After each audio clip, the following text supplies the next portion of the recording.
சின்ன பண்ணி மணி 4வது இன்னும் தூங்கிட்டு இருக்கேன். எழுந்திர மரியாதையா. அத்தை மன்னிச்சிடுங்க அத்தை.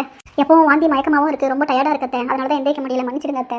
வாந்தி வருது மயக்கம் வருதுன்னு சொல்லிட்டு பத்து தூங்கிட்டு இருந்தா வீட்டுல எல்லாம் யார் செய்வாங்க? பத்த நடத்துன்னு கிடக்கு, யார் தோப்பா? 4 நம்மளோட பாத்திரம் கிடக்கு.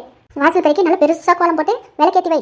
4 கூட பாத்திரத்தெல்லாம் கழுவிட்டு அடுப்படையெல்லாம் தொடச்சி மொழியை கோலம் போட்டு சமைக்கிற வேலையை ஸ்டார்ட் பண்ணு. இட்லி, பொங்கல், பூரி, அடை, வடை, சட்னி, சாம்பார் இதெல்லாம் செய்யணும், புரியுதா? இதெல்லாம் செஞ்சு முடிச்சுட்டு பாத்திரத்தெல்லாம் கழுவி வை. சுத்தமா இருக்கணும் பாத்திரம்லாம், புரியுதா? புரியுதா இல்லையா உனக்கு? மறுபடியும் வாந்தி வருதத்தை, மயக்கம் வருதத்தை அப்படியெல்லாம் சாக்கு போக்கு சொல்லக்கூடாது. அத்தை நான் உண்மையதான் சொன்னேன். என்ன எடுத்து பேசுற நீ? எடுத்து பேசுற அளவுக்கு பெரிய ஆளாயிட்டே நீ. என் பிள்ளை வரட்டும், 2 தட்டு சொல்றேன் உன்னை. என் பொண்ணை பார்த்து கத்துக்கோ, மாமியார் கிட்ட எப்படி மரியாதையா பேசணும், மரியாதை நடந்துக்கணும்னு சொல்லிட்டு.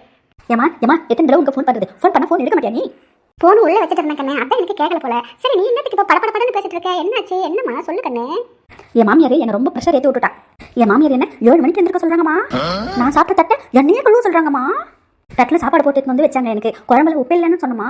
அதுக்கு பக்கத்தில் தானே இருக்கு, உப்பு எடுத்து நீயே போட்டுக்க கூடாதாமா அப்படின்னு கேட்குறாங்கம்மா. அதான் ஏ பிசாசே, பல்லு போன பொக்க கேள்வி, நசுங்கின பாட்டில் மூஞ்சி, மண்வெட்டி பள்ளி, டோரி கண்ணி, உங்கள் வீட்டு வாசப்படி இனிமேல் நான் ஏற மாட்டேன்னு சொல்லிட்டு வந்துட்டமா. நான் இனிமேல் அவள் வீட்டுக்கு நான் போக மாட்டேன், அவள் கிடக்கிற குந்தாணி. எனக்கு பசிக்குது, நான் போய் சாப்பிட்றேம்மா. அத்தே நானும் இனிமேல் உங்கள் பொண்ணு எப்படி நடந்துக்கிறாங்களோ அப்படியே நடந்துக்கிறேன்.